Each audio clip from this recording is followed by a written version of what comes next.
Your church could be making a greater impact in your community if more people just knew you existed. So aren't you tired of people not knowing about your church when in all honesty, they probably heard about you several times. They just don't remember you. So what if your good works could be remembered and recognized quickly when you're out in your community? That's what I'm talking about in this episode. In this episode, I'm going to share how your church can utilize visual branding to stay in people's memory so you can not only stand out from other churches, but become a trusted resource in your community so people can remember who you are. When they feel God's calling, they'll come to your church. That's what I want. I want more people coming to your church to hear the gospel so we can grow the kingdom together, making disciples as we're called.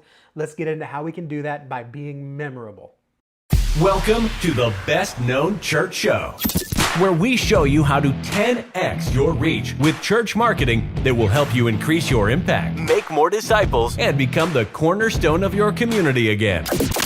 This is for the leaders with an outrageous vision, because anything less would be an inaccurate reflection of our Creator. The ones who have unreasonable faith, because you know God works unreasonable miracles. And the ones who are relentless in the pursuit of your calling, because anything less would not make a good and faithful servant. If that's you, you're in the right place. Now, please welcome your host and guide on this journey to become the best known organization in your community, Justin Nava. Welcome to the Best Known Church Show. My name is Justin Nava, and I'm so glad you're here watching this. I hope on my end of the stream here, if you're watching this live, there were some audio issues. I don't know if that made it over to your end or if that was just on mine, but if you're watching the replay, hey, you don't even know what I'm talking about. So let's get into it.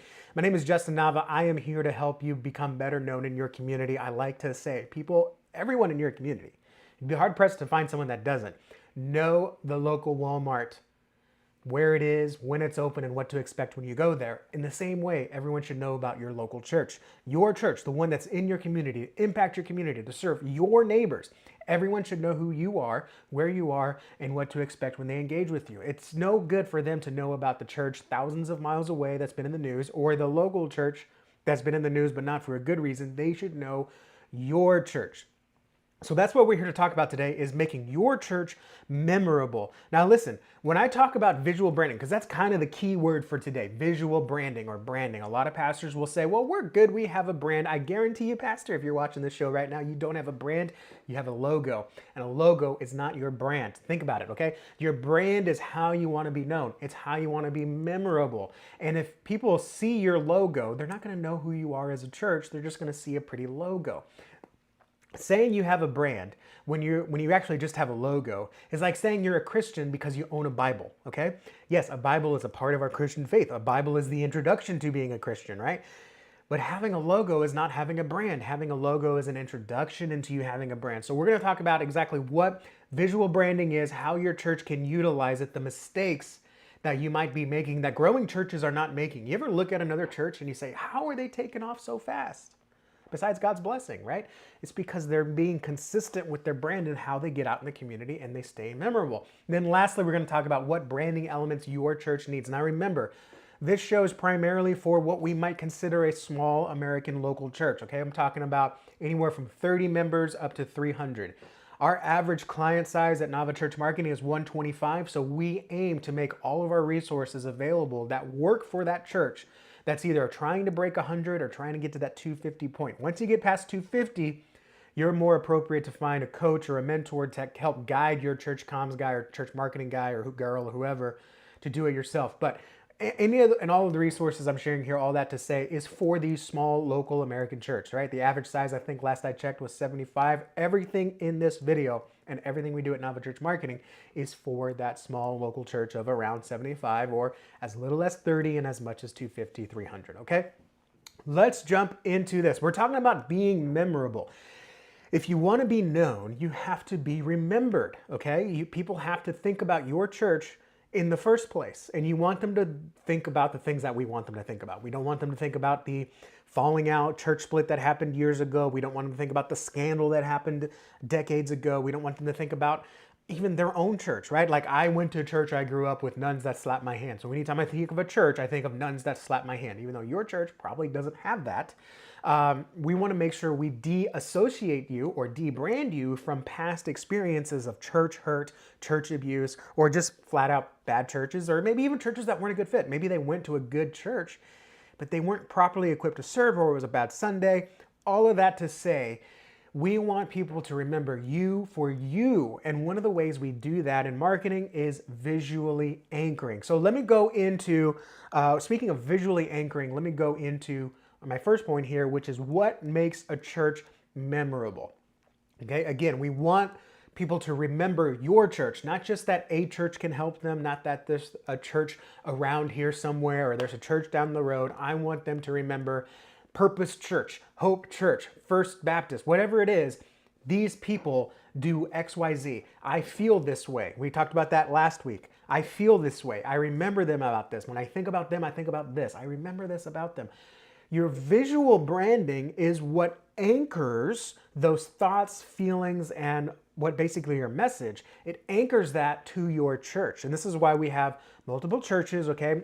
Multiple churches. Every church is uniquely equipped to uniquely reach a unique group of people. You might have two churches in a town, for example. One church is specifically focused on deliverance and healing ministries. And we want people in that town to think, I'm sick, I'm poor, I'm desperate, I'm about to be evicted, I need to go to this church. We have another church that's mission focused. This church, Stay Small, which by the way are some of my favorite clients. I feel like I say that every week. This church wants to stay small. Once they hit 50, they either go plant another church or they're sending out, training up their Timothys to go out into the mission field, right? And so when people think, I'm not getting fed spiritually, there's a hole in my heart, I'm frustrated that these questions are not being answered, we go to this church, right? Two churches doing God's work, planted fully in faithfulness of their calling, reaching two different kinds of people in unique ways. One, the Deliverance and Healing Church, has a food pantry, has a free clinic, has obviously deliverance crusades, whatever you want to do that every month. Whereas the more academic church has courses, classes, open office hours, pastors out in the community talking to people and introducing them. And then they've got more mission trips throughout the year. That's what their funds are going towards, right? With two different churches, these churches should be remembered in very unique ways. Okay, because if someone says, man, I'm hungry, I can't afford rent, I need this, they should not go to the second church because that church does not have a food pantry. That church does not have benevolence funding, right? They need to go to the first church. So it's not about remembering that there's a church in the area. It's remembering your church in the area, okay? And memorableness, if that's a word I can use, memorability, whatever you want to call it, being memorable, okay, comes with two things: consistency and repetition. And this is where churches and pastors get in a lot of trouble by staying forgetful, is they don't do these two things. Number one is consistency, okay? When I talk about your visual branding, that's like how you present yourself visually to your community, there needs to be consistency and repetition. Let me go back to consistency, right? You appear the same way, in the same manner, using the same visual elements every time. All right, when we do visual branding for a church, some people call it logo work, some people call it identity work. Logo work, again, is not all we do here, right? That's a very small part of our Be Memorable process. But what we do is we make sure that we strive to utilize consistency across all of our elements: your website, your logo, your interior decorations, your exterior decorations, any kind of promotions you do should all follow the same consistent visual guidelines with the same consistent visual assets. And not only that, it needs to be repeated over and over and over again. Once you get bored of something, pastor, your church is just now catching on and your community hasn't even been made aware of it, okay? We are going to get so bored by using the same logo, the same color, the same words, okay? You often hear me say the purpose of Nava Church marketing is to make your church better known so more people can come to your church to hear the gospel and grow the kingdom. I say that multiple times every time I talk to someone, to bring in people to church to hear the gospel and grow the kingdom. You may not have realized that yet, even though I've said it a million times in the last 2 weeks if you've been paying attention. Okay, repetition. I'm so bored of saying that. I wish I could say something else. But repetition is what makes something memorable, okay? Same thing, a great example, look at professional sports teams. You want to look at a great example of visual branding, look at a professional sports team. You're going to see the same colors, the same designs, the same elements. Some of that may change. You know, on Fox, they have their branding elements for the NFL versus ESPN, which has their branding elements for the NFL. Okay, like, but look at the consistency across those avenues. So when we talk about visual branding, we want to be consistent, use the same colors, use the same design. Make sure we stay away from the same designs, right? There's a lot of mistakes that volunteers and even church staff want to make with designing, and it causes inconsistency, and it breaks down trust. It's a very subtle thing. It's a very subtle thing, but it can break that down. And then repetition, right? You've got to get that branding, those colors, that logo, you've got to get it consistent on every mark. Okay, only then can they recognize, right? You can see the Atlanta Falcon. You can just see that Falcon and know you're looking at the Atlanta Falcons logo. It's not just a random Falcon. It's not a random football team. It is the Atlanta, the Green Bay Packers G, right? I know I'm staying on sports here, but you see that G, you're thinking Green Bay, okay? So you want consistent and you want repetition. Not only that, let me touch a little bit about what we talked about last week, the messaging, okay? Your messaging has to be consistent. If you say we want to be disciples who make disciples, everything has to come down to so we can make disciples who make disciples. We have a food pantry so we can feed people, show them love of Christ, so we can disciple them to make disciples, right? Your consistency and your messaging has to be consistent, right? In the same way, we just keep repeating love, joy, peace, patience, kindness, goodness, gentleness, and self-control, right? We have that memorized and built in for consistency. So we remember the fruits of the Spirit. In the same way, we have to keep using the consistent language. I have one client, right? The Healing Ministry Church, boot on your neck. We keep saying that. It feels like the world's got its boot on your neck. You can't breathe. You're trapped. Okay? Pastor says that almost every week. Okay? I'm the only one that notices when I watch his sermons. The consistency in messaging and the consistency in your visual representation. You should have one logo, okay? And you keep using that same logo in the same way. You don't change it. You don't write your name differently every time. It's consistent, okay? And this is what we call branding, okay? It's influencing how people think of you. Now, branding is a lot like describing what a church is. You ask 100 designers what branding is, you're going to get 117 different answers. In the same way that you ask 100 people what a church is supposed to do, you're going to get 117 different answers, okay? Basically, what branding is how you want to be memorable in your community. It's both visual and written, and in the way we talk and the way we present ourselves. That's why we're specifically today talking about visual branding. So, visual branding needs to stay consistent, using the same logo in the same way, using the same colors in the same way, using the same messaging, the words, the elements, even the vibe of the imagery you use. Okay? The vibe needs to stay consistent. So that way I can see a picture and I know that's Stephen Furtick's church. Or I can see a picture and I know that is Saddleback Church, right? They have completely unique visual brandings. And I'm not saying you have to go this deep, but you have to be this consistent. So if you use the same, for example, filter on Instagram, you got to use that filter for every picture you post on Instagram, okay?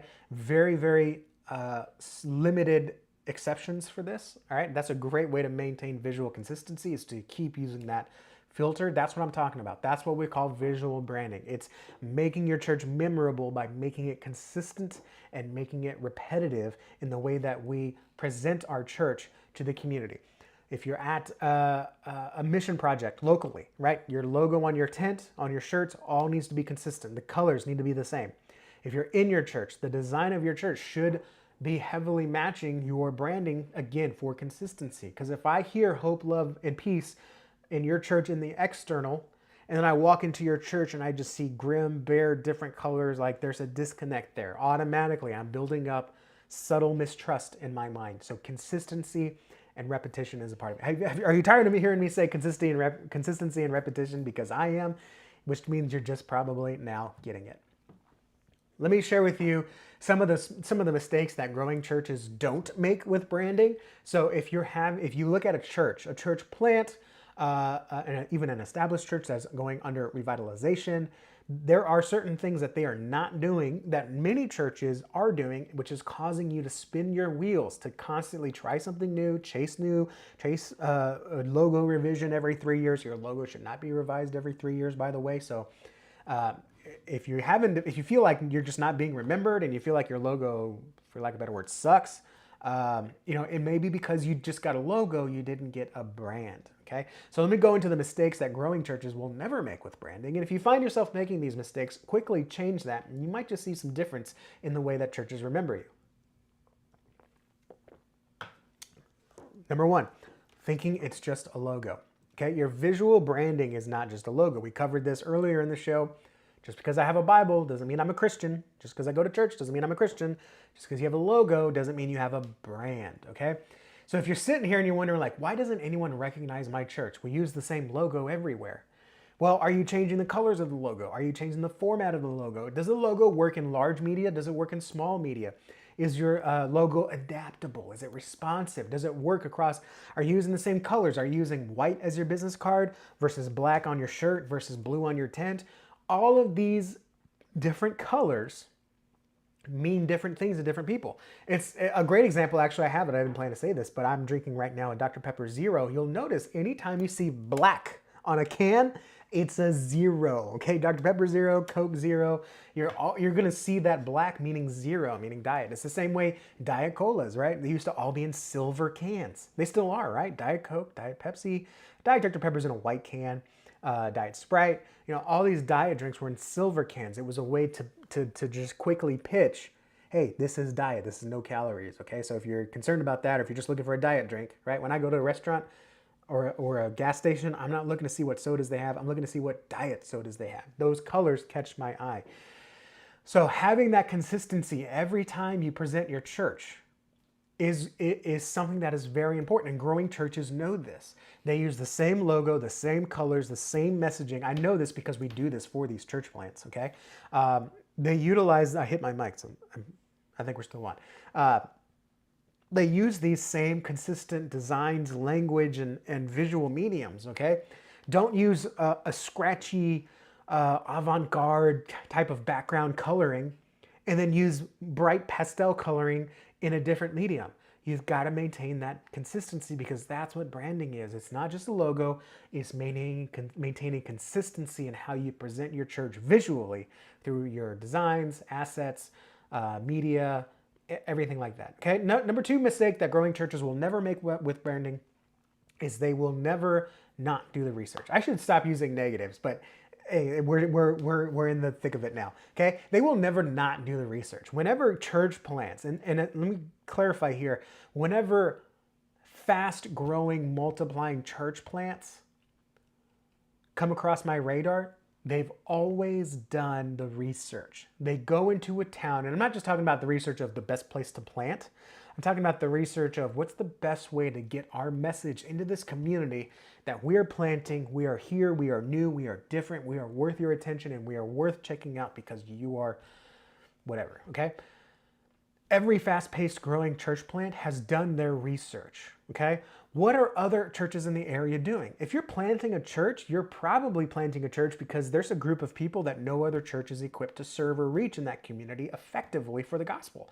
So you need to do your research. All these other churches, I don't want to sound like them. I don't want to look like them. I don't want to come across as them. I want to come across as a new, almost a new and improved, even though on our side of the door we know that's not the case, but on the other side of the door, that's what we want to come across as, okay? It's a church unlike you've ever seen before. They will do the research, okay? Not only that, they will look inward. What's the pastor's calling? What's the pastor's vision? We want to be a safe refuge church, okay? So there needs to be safety communicated in the visual branding. That comes across not just as the colors, but the way you present yourself, the way you talk about yourself, okay? They will look at, do we want to reach young or old? That's going to that's going to impact the certain design language choices you make, how big things are, how little things are, how bright things are, how simple and corporate and streamlined things are, just based on who you want to reach. Okay, there's a lot of other research that can go into this. It really goes down into the demographics that comes across. What we talked about last week. We talked about our Be Clear methodology, where we help you clarify your message and how you're going to present yourself. And the visual branding this week that we're talking about, being memorable, reinforces that through the visual medium. So you have to do that research before of who are we? Why are we? Why should someone care? What can they expect when they come with us? What can they expect if they don't join us? And then anchor that into the visual medium. That's what we're talking about when we talk about being memorable using visual branding. Another mistake growing churches will never make is giving ministries their own branding. Okay, you might have heard this from other creators and other Christian influencers say house of brands versus a branded house. Okay, meaning, are you a branded house, which means everything is kind of branded the same, so when you see this color, it doesn't matter if it's kids, adults, mainline, youth, whatever, it's one brand for the entire church, versus a house of brands where you've got Impact Kids and Kingdom Youth and Just Older Youth and Outreach Missions Project and Mosaic Fellowship. What does that mean, right? And all of them have their own colors. All of them have their own language. All of them have their own names. And so when Mosaic Fellowship goes out and it's just like, you don't even know what it is, you're like, okay, well, what church are you with? Oh, we're with Third Baptist. Well, how am I supposed to anchor Mosaic with Third Baptist? And then also I see Impact Kids. I'm not going to know that they're with that church. There's inconsistency there. And not only that, on a much more internal level, that breeds inconsistency within the own church. Because I've been in way too many churches where people say, I loved Impact Kids. I didn't care so much for Kingdom Youth, right? Because it's not about the church. It's about the ministry, because the ministry has branded itself into its own silo. And more pastors are waking up to the fact that we have too many ministry silos in the church. One of the easiest ways to just psychologically get out of that kind of thinking is to stop branding them as their own silos. Stop branding them as their own entities, as their own organizations, because you will have people picking and choosing their favorites, and you will have parents dropping their kids off for Impact Kids, but their teenagers they'll take to church because they're not just a fan of Kingdom Youth, right? Because it's a totally different thing. It's a house of brands. It's just a bunch of different things fit into one thing. So instead of one puzzle where all the pieces fit and form a larger picture, it's just throwing puzzle pieces against the wall and seeing what kind of monstrosity comes up. So you'll never see growing churches grow by utilizing their own brand. They will be Impact Church with Impact Kids, Impact Youth, Impact Senior, Impact Missions. Okay, you will have consistency among the ministries and the whatever little organizational units inside of that church will use the same branding. Okay, now I will say this, there is an exception. You can get away with some limited visual cues that are different from the main church. So for example, one that we did with Mr. Church Marketer when I was working with them was Extraordinary Church. Love that church. We had Extraordinary Church, they had Extraordinary Kids, and the Extraordinary Kids was an offshoot of Extraordinary Church, but just slightly toning the colors a little bit more vibrant for the kids. Obviously, the E stayed the same, the primary logo stayed the same, but if you saw the two, you really knew that they were the same. They were just a little bit different. It's a little bit like, for example, going back to sports, okay? You go to sports, you go to a game like a throwback game, right? They're wearing the old 1940s uniforms, right? It's the same team, it's mostly the same colors. There's just a little bit of a difference in how the brand or the organization is presented, right? So in the same way, that is one little exception, but if you are unsure, if you're not a growing church, if you're stagnant, if you feel like you have a bunch of ministry silos, I'm telling you right now, you are the exception, or sorry, you are not the exception, you are the rule. You need to stay with the rule and stop siloing off your ministries in the way we refer to them. Bring them all under one umbrella. The last mistake I'm going to talk about today that growing churches never make is copying other brands, okay? A lot of clients that we take on to come on initially thinking that we're just going to copy something that we've done with another church, or they'll tell us we like the school colors, we want to be kind of recognized with the school. You don't want to do that because you're going to be then associated with that other church or other organization, okay? You want to have, now I understand there's only, like in the same way there's only so many musical notes, there's only so many colors, I get it, okay? But you don't want to copy something that's existing that is already on your community's attention, okay? I understand the desire to copy school colors, right? Because it's like, especially if you're in a small town, right? Like my dad's hometown, Harlingen, Texas, you know, white and red, you know, battle red. You've got those red colors. It's the Cardinals. Yeah, it's the town colors. But if a church copies those colors, it's going to be very difficult to discern at a glance visually between the school and the church. That can leave some bait and switch opportunities. That could leave some confusion about whether the church is doing something or the school is doing something. Could be some legal ramifications. I haven't come across that, but that is a possibility. All right. You want to make sure that your brand is unique. Your visual branding is unique. The words you say should be somewhat unique as well, okay, compared to what other churches in your community are using, but also how you're doing it, right? I know a lot of churches too want to come on and say, we're going to do Elevation Orange, right?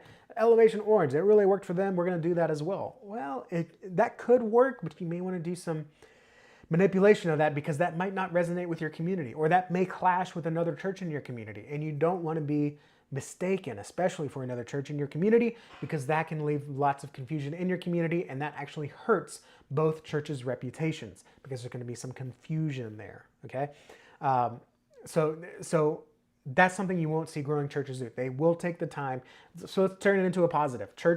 Growing churches understand that branding is more than a logo. It's being consistent and repetitive in the colors, the design language, and the assets that you use. They're doing the research to make sure that their visual assets do not copy or overlap other organizations, churches, or schools in the area. And they recognize that the entire ministry, the entire church has to be branded, and all the individual ministries are more of an accompaniment to that brand, not their own silo.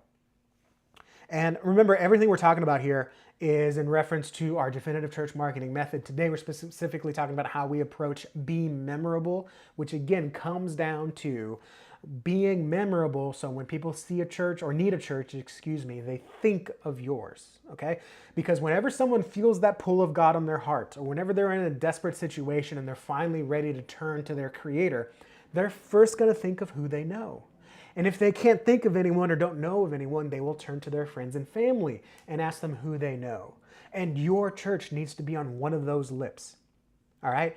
If it doesn't, our backstop as part of the definitive church marketing method is number 3. If they don't know anyone and their friends and family don't know anyone, or they just don't approach them, they will go to Google.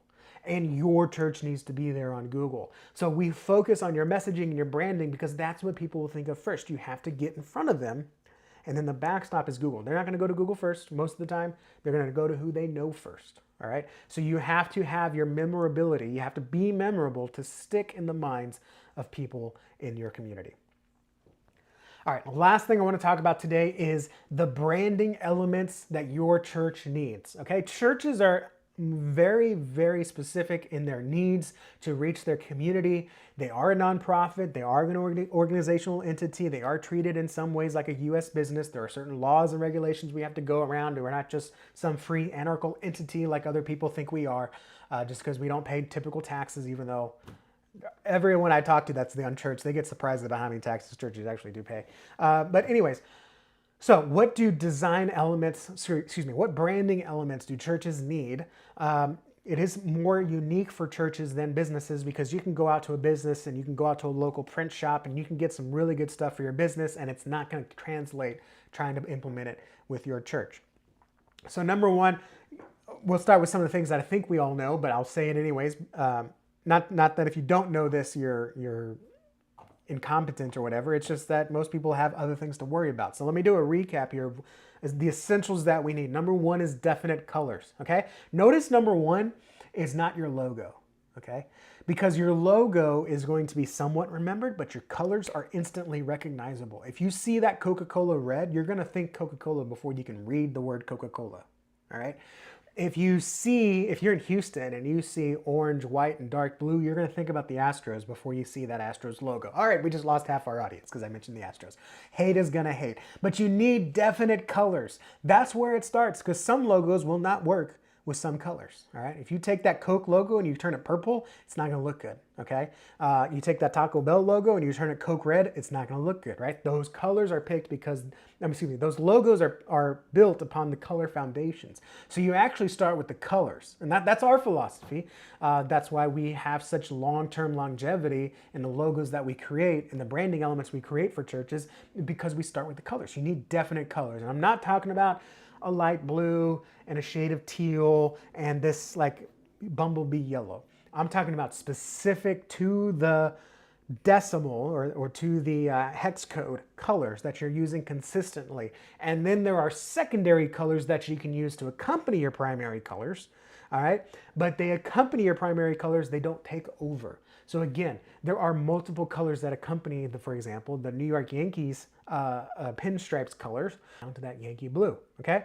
So we want to make sure that we use consistency in our colors, and to do that, we have to first choose definite colors, okay? Number two, while we're talking about not the font, not the logo, we should have a definite font that we use in our church, okay?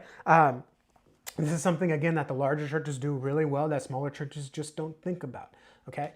And by the way, when I say choose a font, I don't mean take your font that you use for your logo and use it for everything else. For many churches, their font that they use for their logo should not be used for anything else, okay?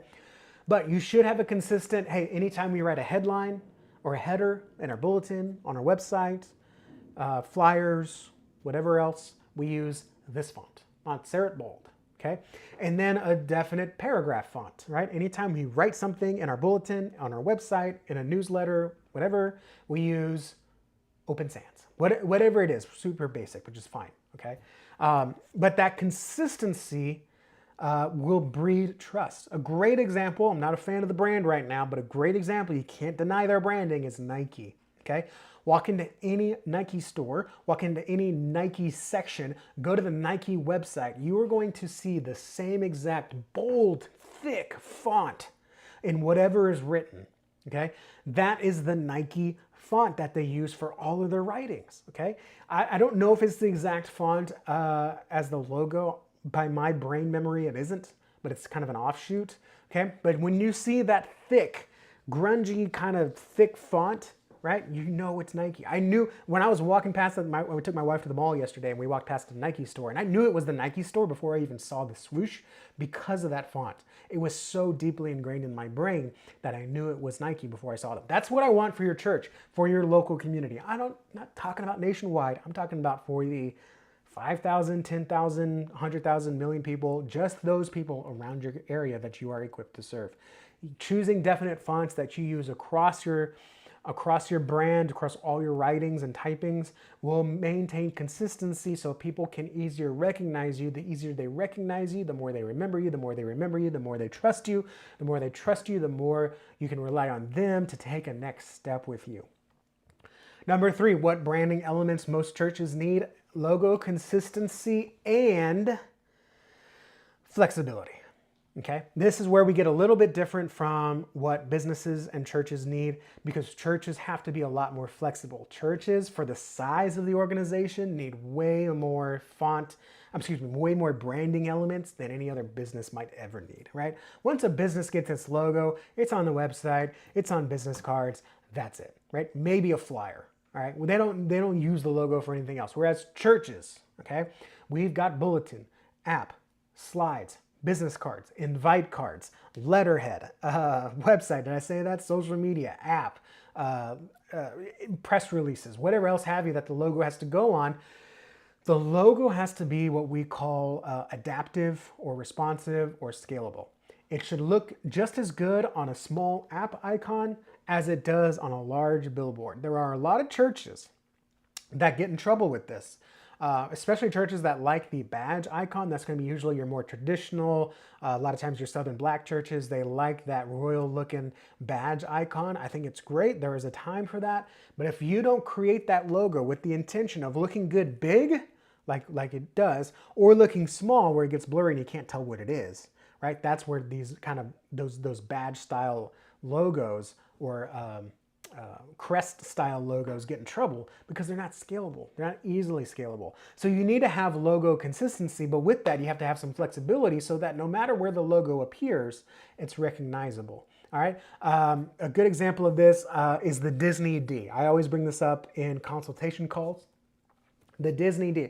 When you go watch a Disney film, if you still go watch them at all, I feel like it's been a while since I've seen a Disney film in movies, in the theaters. But when you go to the theaters, or when you used to go to the theaters, you got that giant blue Disney wipe, right? You got the castle made out of horizontal stripes, the Tinkerbell that comes across, Disney Entertainment, right? You got that giant thing, okay?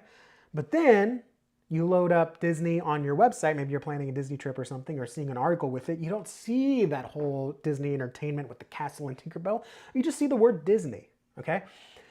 You see the word Disney, but it's in that Disney font. It's recognizable. You know it's still Disney. Then you open up your phone and load up Disney Plus for the kiddos. You don't have room even for the word Disney. You see the Disney D and maybe a plus sign, but you see the Disney D, right? That's using the same logo across different scales, but it's flexible. So no matter if you just see the D, if you just see the word Disney, or if you see the giant Disney Entertainment, right? You recognize that it's Disney all across the way. In the same way, church logos can work, whether we see it on the giant church sign or we see it small on social media in an advertisement or on a web page.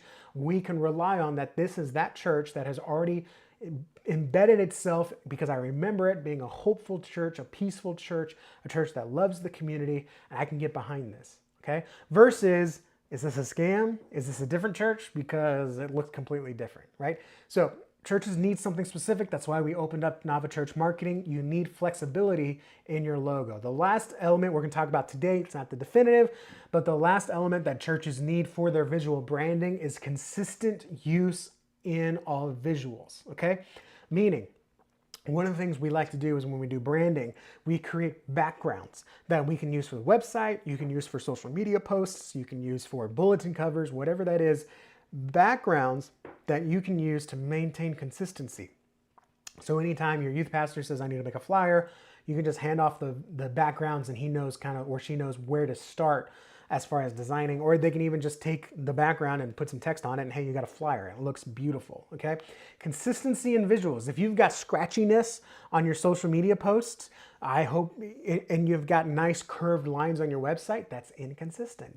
They all got to be nice, smooth lines or all scratchy lines. One of my favorite things that for a client back when I used to do secular work, he was a musician, and one thing he told me in our discovery was, our consultation was, I hate straight lines. He's like, I don't want any straight lines on my website.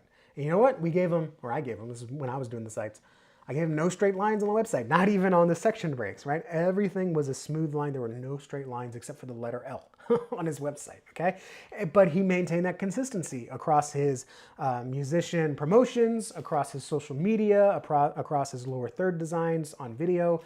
No straight lines. It was consistent. So when you saw that color purple with the color gray, with the cartoon animations and the smooth lines, you knew who it was without having to see his name, okay? So consistency across your website, your social media, your ads, and in person, your slides, your bulletin, all of this breeds consistency, which again breeds trust, which again creates next steps. If you're not getting next steps, meaning if people are not taking action, making decisions to visit your church, to check out the groups, to ask a question on your website, right? All of these things breed trust, and there has to be consistency, okay? A great place to start is go to navachurchwebsite.com. I'll have a link down below, Nava, N-A-V-A, like my last name, churchwebsite.com. This is where you can get our framework for the ultimate church homepage, or what I call the definitive church website homepage framework. We do talk a little bit about branding in there, but specifically when someone lands on your site, you need to wow them. You need them to not say, that's a pretty website. You need them to say, I want to go there. I want to download that. I want to plan a visit. That's what you want to say, and that's what the homepage gets for you. It's the same thing we use for churches that took a church from 9 guests a month to 27, another church from 3 guests a month to 30 a month in the course of a year. Same thing we use for them. Now you can have that. Go to navachurchwebsite.com. Because imagine this, what if people could stop you on the street and ask you about your church because they recognize the shirt you had or the hat you wore because you're using the same colors? What would that look like if you're at the grocery store and someone stops you, pastor, and says, oh, is that church? What do you think about that church? Not knowing you're a pastor. Aren't those the greatest conversations when someone's talking to you about your church and they don't even realize you're the pastor? Some of them are great conversations. Some of them are just funny stories. But imagine if that would happen to your congregation, right? We want our congregation to be sent out in the community. We know not a lot of times they're not ready or willing or even comfortable bringing that up. So what if someone else could bring that up for them? This is the power of visual branding. This is the power of staying memorable. So to recap, Your memorability comes down to more than just your logo. Consistent colors, consistent messaging, consistent design language, consistent use of your logo. Make sure you have a branded house. Make sure you're not just thinking everyone gets a logo. Everyone's representation visually needs to be connected to the church. Do research in your community. What are other churches doing? Therefore, what do we need to do different from other churches? Or what do we need to do the same than other churches? Okay? But don't copy other people. Get definite colors, definite font, logo consistency, logo flexibility, and be consistent across all your visual branding through your social media, your website, your bulletin, your slides, in-person announcements, invite cards. Everything should be consistent. When you are consistent, you are memorable. When you're memorable, your church grows. You see people trusting you and taking next steps to come to your church so they can hear the gospel and we can grow the kingdom as we're called to do. Thank you guys for watching. Like and subscribe wherever you are. Thank you for putting up for the terrible audio. Again, I'm not in my normal office, but I will be there hopefully by the end of the month. But I couldn't put off this any longer. God bless you guys, and I will see you all next week. That's going to do it for today's episode of the Best Known Church Show with Justin Nava. Be sure to subscribe to stay updated on the latest news, strategies, and resources that you need to reach 10x more people and become the best known in your community. To send us a message or leave a voicemail for Justin to be played on a future show, visit thebestknownchurchshow.com. And if you'd like to work with us so you can focus on your ministry, give us a call at 832-861-7654. Until next time, stay outrageous, unreasonable, and relentless.